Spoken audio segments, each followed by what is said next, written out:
যাওয়ার জন্য রাসূলুল্লাহ সাল্লাল্লাহু আলাইহি ওয়াসাল্লামের সামনে অজরে কাঁদছে, বাপের কাছে অজরে কাঁদছে, আব্বা আপনি নবীকে বলেন আমারে যেন যুদ্ধের ময়দানে নেয়।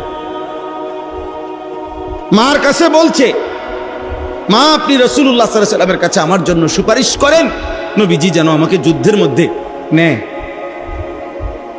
হযরত যায়েদ ইবনে সাবিত রাদিয়াল্লাহু তাআলা 13 বছর বয়সে ওনার মাকে নিয়ে আসছেন। মাকে যে আল্লাহর নবীর কাছে আপনি বলেন মা আমাকে নবী যেন যুদ্ধের ময়দানে নেয়। নবীজি এই কম বয়স দেখে বললেন যে মাকে না, ও বেশি ছোট, ওরে কোনোভাবেই নেওয়া যাবে না। যখন ফিরেই দিছে হযরত যায়েদ তখন ওনার মাকে বললেন, মা ঠিক আছে বয়সের কমের কারণে আমারে যেহেতু ফেরতই দিছে, তবে মা কসম আমি ঘরে ফিরব না, আপনি আবার নবীকে বলেন তাইলে আমাকে অন্য কোনো কাজে দিনই কোনো কাজে লাগায় দাও, আমি অন্য কোনো কাজ করব দিনই কাজ, কিন্তু আমি ঘরে ফিরব না। ঠিক আছে আমাকে যুদ্ধে না আনো। নবীজি সাল্লাল্লাহু আলাইহি সাল্লাম তখন ওনাকে জিজ্ঞেস করলেন, তুমি আল্লাহর কোরআন কিছু পারো কিনা? বলছে হ্যাঁ পারি। তো এরপরে বলছে তুমি আশেপাশের অঞ্চল থেকে আরবি ভাষা ছাড়াও ইহুদিদের ভাষা, মাজুসিদের ভাষা, অন্য 2-4টা ভাষা শেখো, আমি তোমাকে কাজে লাগাবো। এরপরে উনি শিখছেন। রাসূলুল্লাহ সাল্লাল্লাহু আলাইহি সাল্লাম পরবর্তীতে মৃত্যু পর্যন্ত ওনাকে দিয়ে 2টা কাজ করছেন।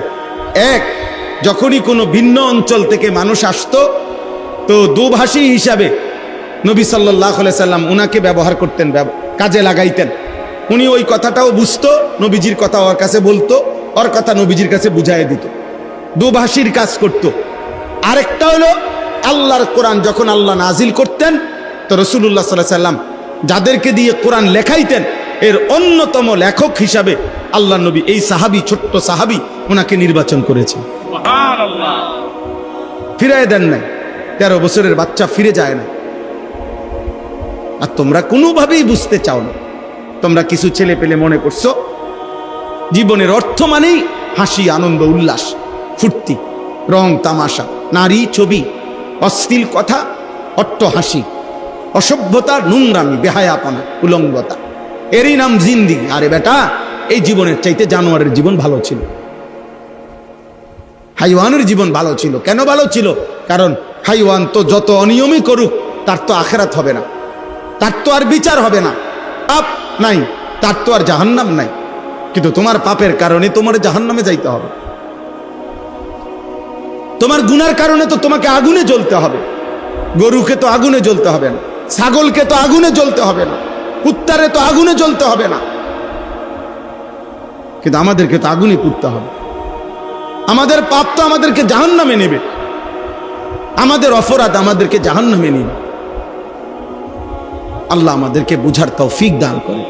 এই জন্য বাবা আছেন, ভাই আছেন, একজন ছেলে, আমি এগুলা কোনো চিন্তা করি না, সংখ্যা বেশি কম এটা কোনো বিষয় না, জনপ্রিয়তা অজনপ্রিয়তা।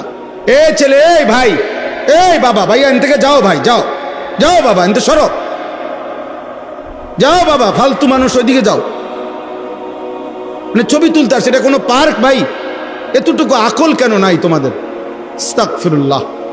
আহা, মুসলমানের সন্তান বয়স হবে কমপক্ষে 20-22 বছর, কিন্তু ন্যূনতম দিমাগও নাই যে আমি কেন আসতেছি, এটা কি করলাম। আফসোসের ব্যাপার, মোবাইল আমার জাতিকে এই পরিমাণ পাগল বানাইছে। একটা মানুষ যদি এখন দেখেন, আমি বলি তো, মনে করেন রাস্তার উপরে যদি দেখেন একটা ল্যাংটা মানুষ দাঁড়ায় রয়েছে, হাজার হাজার ছেলে পাইবেন এমন মাতাল যে ওর ছবি উঠাবে। এই ল্যাংটা মানুষটার কি উঠাবে? ভিডিও করবে। আশ্চর্য, ন্যূনতম কোনো আকল কাজ করে না। কেন করছি? আমার কথা হলো আমি কেন করব এটার একটা বুঝ থাকবে না আমার?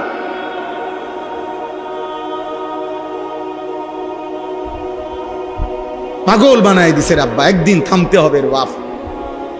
তুমিও থাকতা না, আমিও থাকতাম না, অহংকারীও থাকবে না, দুর্বলও থাকবে না, জালেমও থাকবে না, মাজলুমও থাকবে না। আমরা হুজুররাও চলে যাব,